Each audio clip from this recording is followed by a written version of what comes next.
मैं एक दफ़ा एक ख़त्म पर गया, वहाँ एक बड़े बुजुर्ग आलमी दीन थे, उन्होंने ये बात बयां की, इसलिए मुझे हवाला नहीं मालूम, लेकिन बात बड़ी मशहूर है। ये मदीना पाक का ना बड़ा मशहूर यहूदी कबीला था बनु कुरैज़ा। इन्होंने एक वादा खिलाफी की और फिर सजा ये आई अल्लाह की तरफ से कि हुक्म दिया इन सब की गर्दनें उड़ा दो। बनु कुरैज़ा यहूदियों का कबीला था, वो सबकी गर्दनें मार दी गई। नबी अलैहिस्सलाम मौजूद थे, सबकी गर्दनें उतारी गई। तो कहते हैं सिर्फ एक यहूदी रह गए, आखिरी यहूदी हजरत अली रदी अल्लाह तआला अन्हु गर्दनें उतार रहे थे।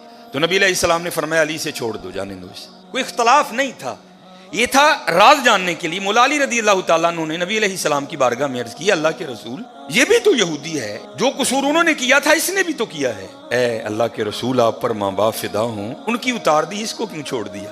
तो नबी अलैहिस्सलाम ने फरमाया ए अली रदी अल्लाह तआला अन्हु, अभी जिब्राइल अमीन अलैहिस्सलाम खुदा का सलाम और पैगाम लेकर आए थे, और सलाम के बाद पैगाम ये आया है महबूब इसे माफ कर दो, ये सखी है, ये गरीबों को खाना खिलाता है।